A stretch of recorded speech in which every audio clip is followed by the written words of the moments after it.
Assalamualaikum warahmatullahi wabarakatuh. Kembali lagi bersama Prakarya kelas 9.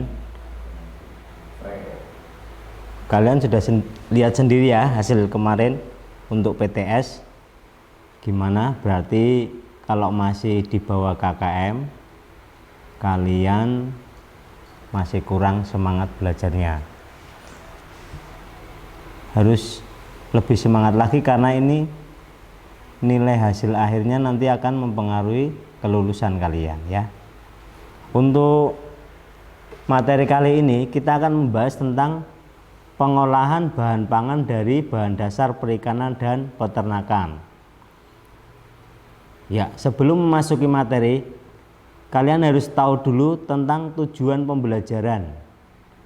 Nah, tujuan pembelajarannya apa? Yang pertama, menyampaikan pendapat tentang pengertian, jenis, manfaat dari bahan pangan setengah jadi dan produk samping dari bahan hasil perikanan dan peternakan sebagai ungkapan rasa bangga dan wujud syukur pada Tuhan serta bangsa Indonesia. Lalu tujuan pembelajaran yang kedua, mengidentifikasi bahan, alat, metode, dan proses pengolahan yang digunakan pada pembuatan produk bahan pangan setengah jadi dan produk samping dari bahan hasil perikanan dan peternakan menjadi apa? Menjadi makanan di wilayah setempat atau di lingkungan rumah kalian berdasarkan rasa ingin tahu serta peduli terhadap lingkungan. Yang ketiga, kalian diharapkan merancang pembuatan produk olahan makanan dari bahan pangan setengah jadi dan produk samping dari hasil perikanan dan peternakan menjadi makanan berdasarkan orisinalitas. Orisinalitas apa? Ide dan cita rasa estetis diri sendiri. Nah, nanti kalian bisa mencari referensi-referensi dari berbagai media. Terus nanti kalian sesuaikan dengan ide kalian masing-masing. Yang keempat, tujuan pembelajaran yang keempat, membuat, menguji, dan mempresentasikan produk pangan siap konsumsi khas wilayah setempat. Nah, ini khas wilayah daerah tempat tinggal kalian dari bahan pangan setengah jadi dan bahan hasil samping hasil perikanan dan peternakan berdasarkan teknik dan prosedur yang tepat dengan disiplin dan tanggung jawab. Nah, prosedurnya yaitu langkah-langkah ya. Langkah-langkahnya kan dari kelas 7, kelas 8 selalu diulas terus. Ada perencanaan tentang apa saja, lalu pelaksanaan, ada penyajian serta evaluasi. Penyajian ya ada penyajian makanan dengan kemasannya atau pengemasannya. Langsung kita ke materi. Nah, di situ ada pengolahan bahan pangan dari bahan dasar perikanan dan peternakan. Ada bahan pangan setengah jadi menjadi produk siap konsumsi, dan ada juga hasil samping dari hasil perikanan dan peternakan menjadi produk pangan siap konsumsi, yaitu setengah jadi, bahan setengah jadi, dan juga hasil samping. Nanti ada mulai pengertian, jenis dan manfaatnya apa saja, metode pengolahan yang digunakan apa saja, tahapan-tahapannya seperti apa, serta kemasan atau penyajian. Ini ada contoh-contoh ya, kalian bisa lihat juga di buku paket yang semester 2. Ada 4 gambar, ada bakso, lalu ada telur asin, ada ikan, lalu ada ceker. Kita masuk ke makanan dari bahan pangan setengah jadi. Bahan pangan setengah jadi yaitu bahan pangan mentah yang telah mengalami pengolahan dengan cara pengawetan.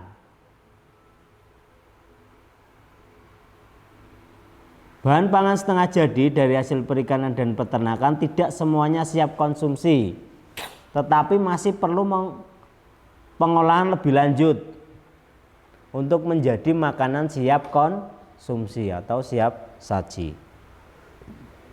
Olahan bahan pangan setengah jadi berbahan baku daging sapi, daging unggas banyak sekali diminati oleh masyarakat sekarang atau masyarakat modern, terutama yang memiliki aktivitas sangat padat.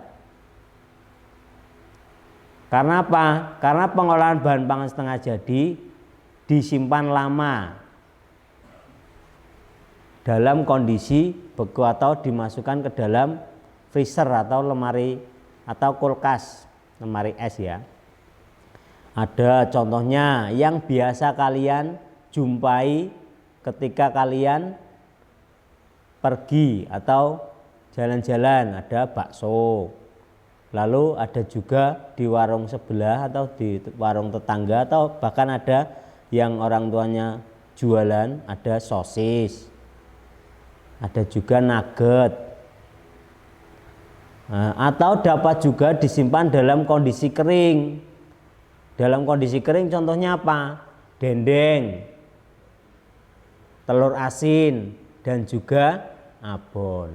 Nah, karena biasanya masyarakat modern kan aktivitasnya luar biasa, jadi waktu untuk mengolah makanan yang sangat lama itu tidak sempat. Makanya sekarang eranya makanan bisa disimpan atau tahan lama dalam kondisi beku. Tadi contohnya ada bakso, sosis, nugget. Dalam kondisi kering yaitu ada abon, telur asin, dendeng. Lanjut, jenis dan manfaat. Bakso ikan yaitu olahan ikan yang terdiri dari beberapa pilihan bahan pokok. Nah, pembuatan bakso itu ada campurannya apa? Ada ikan tuna, surimi, ada udang, kakap, dan marlin. Diramu dengan tepung tapioka dan racikan bumbu yang istimewa. Agar apa? Mempunyai rasa yang khas yang menggugah selera. Ini tentunya sangat berbeda dengan bakso daging, bakso ikan yang memiliki tekstur apa? Lebih lembut serta gurih. Makanya yang sering kalian jumpai biasanya yaitu bakso daging dan juga bakso ikan. Bakso ikan sangat nikmat dengan cara dimasak dengan cara direbus atau digoreng dan disajikan saat kondisi masih hangat.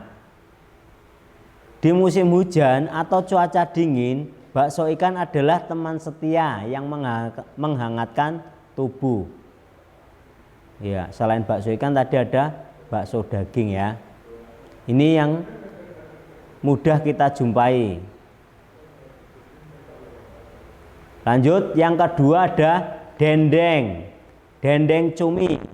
Dendeng yaitu makanan kering sebagai salah satu contoh produk awetan yang diolah secara tradisional hingga modern. Nah, ini sangat populer di masyarakat Indonesia. Dendeng apa? Makanan kering sebagai salah satu produk awetan yang diolah baik secara tradisional maupun modern. Ini sangat populer.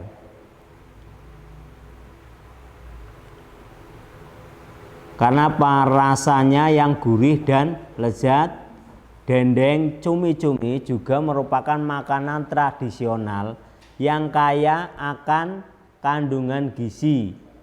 Nah, kandungan gizinya apa saja? Ada protein, mineral, kalsium, fosfor, dan besi, serta memiliki kelebihan yaitu masa simpannya yang lama. Dendeng cumi merupakan hasil olahan laut yang cukup banyak memiliki penggemar sehingga mudah diperjualbelikan baik di pasar tradisional, supermarket, atau yang sedang marak-maraknya yaitu online. Lalu yang ketiga ada terasi udang, atau ada istilah lainnya atau disebut juga dengan belacan, termasuk hasil olahan setengah jadi dari bahan udang. Ya, terasi udang namanya saja, terasi udang berarti dari bahan udang. Jenis udang yang biasa digunakan untuk membuat terasi adalah udang rebon atau udang yang berukuran kecil. Nah, mungkin kalau yang sering kalian dengar istilahnya apa? Ebi. Udang yang kecil ya. Lanjut ke tepung rumput laut. Salah satu cara pengolahan atau pengawetan rumput laut yaitu dengan mengolahnya menjadi tepung.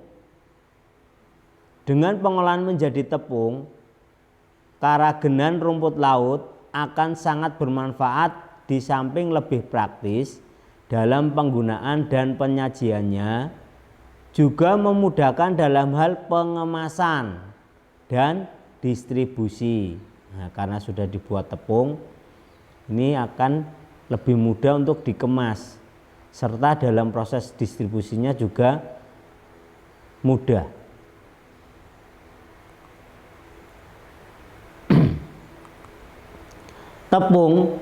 Tepung keragenan rumput laut ini sangat besar peranannya, terutama sebagai stabilisator atau pengatur keseimbangan atau balancing, thickener atau bahan pengental, gelling agent atau pembentuk gel, pengemulsi, dan lain-lain. Sifat ini banyak dimanfaatkan oleh industri makanan, obat-obatan, kosmetik, tekstil, cat, pasta gigi, dan industri lainnya. Nah ini kalau Pak loh kok itu untuk obat-obatan, ada juga kosmetik serta tekstil atau cat misalkan. Berarti itu hanya dibedakan pada saat pengolahannya atau komposisinya, campurannya ya. Itu biasanya sudah ada takarannya masing-masing. Lalu yang kelima, telur asin. Nah, ini yang paling mudah ya untuk daerah sini. Kita temukan telur asin. Telur asin yaitu masakan yang berbahan dasar telur dengan cara diawetkan melalui cara diasinkan atau diberikan garam berlebih untuk menonaktifkan enzim perombak. Nah, kebanyakan telur yang dihasilkan itu telur itik, meski tidak menutup kemungkinan untuk telur-telur yang lain seperti telur bebek. Ini hampir sama tetapi beda jenis ya. Di Indonesia, terutama di Pulau Jawa, telur asin biasanya memiliki ciri khas cangkang telur berwarna hijau kebiruan.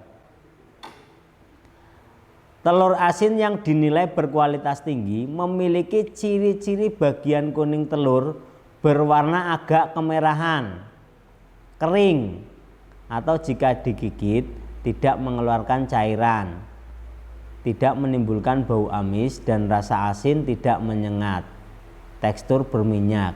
Nah ini kalau kalian membeli telur asin itu tergantung selera ya. Kalau sebenarnya melihat dari hasilnya, mungkin kalau di sini yang justru yang memiliki kualitas tinggi itu yang tidak ada cairannya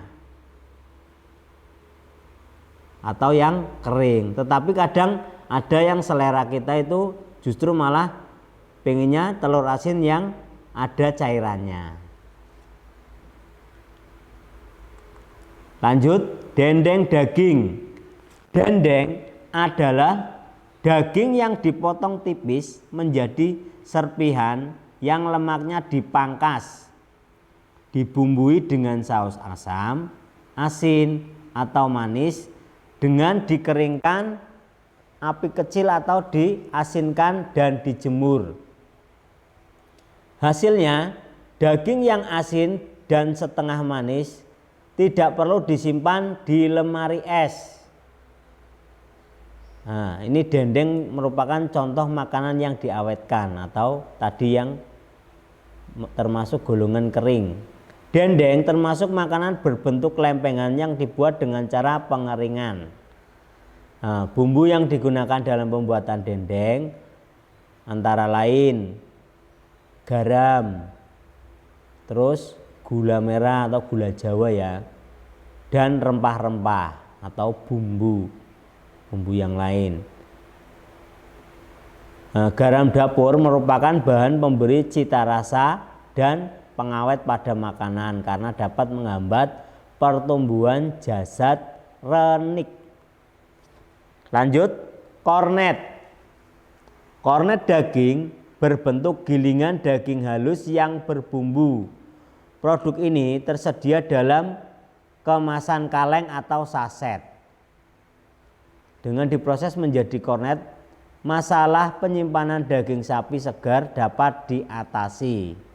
Nah, ini hanya untuk masalah pengawetan ya.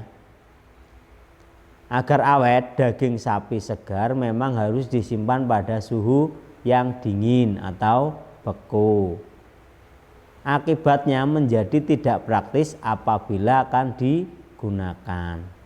Sedangkan daging segar yang telah diproses menjadi kornet kemudian dikalengkan dapat disimpan pada suhu kamar. Bisa sampai berapa? Masa expirednya bisa sampai 2 tahun atau kadaluarsanya sampai 2 tahun. Makanya ini kalau kalian membeli kornet masih utuh dalam kaleng, itu misalkan kalian belum kepingin untuk langsung diolah, dimasak, itu juga tidak masalah. Mau ditaruh di almari, di tempat yang terbuka itu tidak masalah. Daging kornet dapat dihidangkan sebagai campuran perkedel, telur dadar, mie rebus, ada juga yang roti seperti ya hampir seperti hamburger lah. Lalu keju. Keju terbuat dari susu sapi, susu kerbau maupun susu kambing. Teksturnya apa? Lembut dan rasanya creamy. Keju dibuat dengan memisahkan zat-zat padat dalam susu melalui proses pengentalan dengan bantuan bakteri atau enzim tertentu. Hasilnya kemudian dikeringkan, diproses dan diawetkan dengan berbagai cara. Produk keju banyak variasinya tergantung dari jenis susunya, metode pengentalan dan proses pembuatannya. Produk bahan pangan setengah jadi dari susu lainnya antara lain apa? Susu bubuk atau yogurt. Nah, untuk pertemuan kali ini kita membahas tentang pengertian dan jenis serta manfaatnya ya dari pengolahan bahan pangan setengah jadi dan bahan hasil samping dari hasil perikanan dan peternakan menjadi siap konsumsi. Nah, ini untuk tugasnya. Ini ada diskusikan bersama temanmu apa produk makanan tradisional maupun modern yang menggunakan bahan setengah jadi hasil perikanan dan peternakan.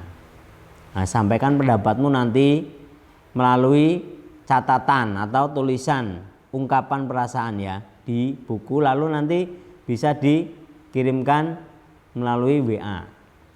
Bisa melalui wali kelas kalian atau langsung ke WA-nya Pak Guru. Terus ada lagi ini observasi dan wawancara. Kalian seperti biasa yang kemarin ya, kunjungi 1 atau 2 warung makanan, restoran. Kalau misalkan kamu Pak mau tanya-tanyanya sama ibu saya boleh, tetapi materinya tetap hasil perikanan dan peternakan. Kalian nanti bisa sambil mencari referensinya melalui media-media, baik itu koran, media cetak atau download atau browsing ya. Tulis juga hasil laporannya dan observasinya. Kalau bisa ya nanti difoto. Minta tolong misalkan posisi saat wawancara difoto. Untuk presentasi nggak usah dipresentasikan karena kita masih suasananya COVID. Ini juga observasinya bisa ditulis dengan cara seperti ini ya. Oke, kiranya cukup sekian pertemuan kali ini. Ada kurang lebihnya mohon maaf. Jangan lupa tetap semangat menggunakan masker, menjaga jarak dan selalu menjaga kebersihan. Assalamualaikum warahmatullahi wabarakatuh.